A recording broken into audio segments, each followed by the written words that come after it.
नमस्कार सर्वांना, श्री स्वामी समर्थ. मी अलका सानप आपल्या या चॅनलवरती तुमचं सर्वांचं खूप खूप स्वागत करते. तर बघा, आज मी बनवते मस्त अशी गवारची सुक्की भाजी बनवणार आहे मी. तर आता इथे मी तेल टाकून घेतलं आहे. तेल थोडं कमीच टाकलं आहे, 2 चमचे. आता मी यामध्ये टाकून घेणार आहे जिरे, थोडीशी मोहरी आणि थोडासा लसूण.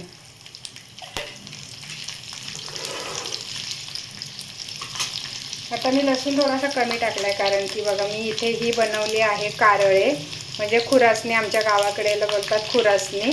आणि खुरासणी, हिरवी लाल मिरची आणि लसूणचं हे मिक्सरला बारीक करून घेतलं आहे. याची आम्ही अशी चटणी पण बनवून ठेवतो भाकरीबरोबर खाण्यासाठी. पण आम्ही जेव्हा गवारची भाजी वगैरे बनवतो ना, वांग्याची भाजी, तर त्यामध्ये ही टाकतो. तर बघा, ही अशा प्रकारे तुम्ही हे बनवून बघा, खूप छान लागते. आता हे मध्ये टाकून घेतलं आहे तेलामध्ये. आता हे तिखट आहे भरपूर, म्हणून जास्त काही मी मिरची पावडर वगैरे टाकणार नाही आहे, फक्त याच्यावरच बनवणार आहे. ऑलरेडी ही चांगलं गरम तेलामध्ये परतून झाली आहे. तर मी आता गवार टाकून घेते.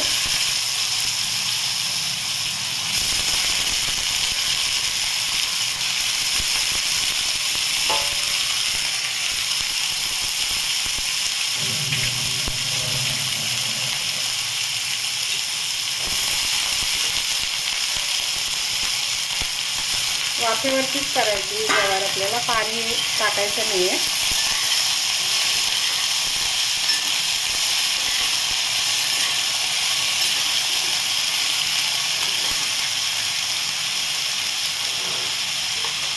आता यामध्ये मी टाकून घेते थोडीशी हळद आणि थोडीशी धने पावडर.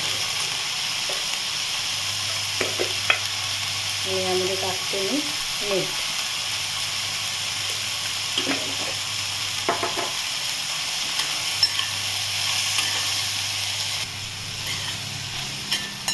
ही छान अशी आपल्याला मीडियम गॅसवरती परतून घ्यायची आहे. तुम्ही ना नक्की अशी बनवून बघा. जे कारळे मिळतात ना आता इकडे, असे आपलं हे असतात ना जिरे, तसेच असे काळे काळे असतात कारळे. खुरासणी बोलतात त्याला आमच्याकडे नाशिककडे भागामध्ये.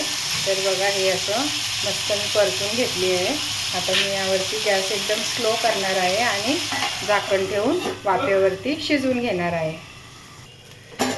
तर बघा, चांगले 3-4 मिनिट झाले आहे. आता मी झाकण काढून घेते.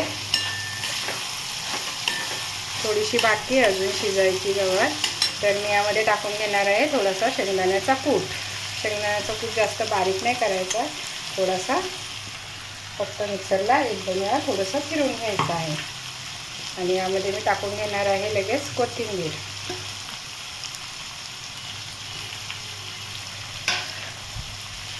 आता हे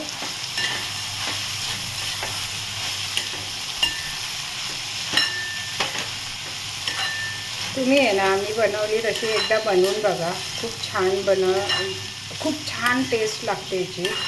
जर तुम्हाला नाही कारळे भेटले ना, तर तुम्ही फक्त शेंगदाण्याचा कूट टाकून बनवली, लसूण, जिरे, मोहरी आणि लाल मिरची पावडर. पण एकदा बघा, मिळतात कारळे सगळीकडे, जे आपण काळा मसाल्याचं वाटण करतो, कांदा खोबऱ्याचं, वांग्याच्या वगैरे भाजीला, त्याच्यामध्ये पण आपण टाकू शकतो जर एकदा आपण आणले तर. थोडेसे घेऊन या, 100-200 ग्रॅम, आणि बनवून बघा कसं वाटतं तुम्हाला.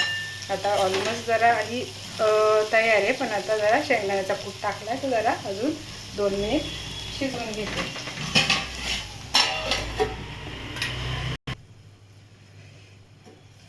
तर बघा, आता शेंगदाण्याचा कूट टाकल्यानंतर 2-3 मिनिटं झाले. भाजी चांगली शिजली आहे, गवार छान अशी शिजली आहे. बघा किती मस्त झाली आहे. छान अशी पातळ अशी बाजरीची भाकरी किंवा ज्वारीची भाकरी करायची आणि त्याबरोबर खायची. खूप टेस्टी लागते. चपाती बरोबर पण चांगली लागेल, पण भाकरी बरोबर तर याची टेस्ट कारण ते आपण खुरासणी टाकली आहे ना कारळे, त्यामुळं छान लागते. तुम्हाला जर आवडली असेल ही व्हिडिओ तर लाईक करा, शेअर करा, सबस्क्राईब करा. थँक्यू सगळ्यांना.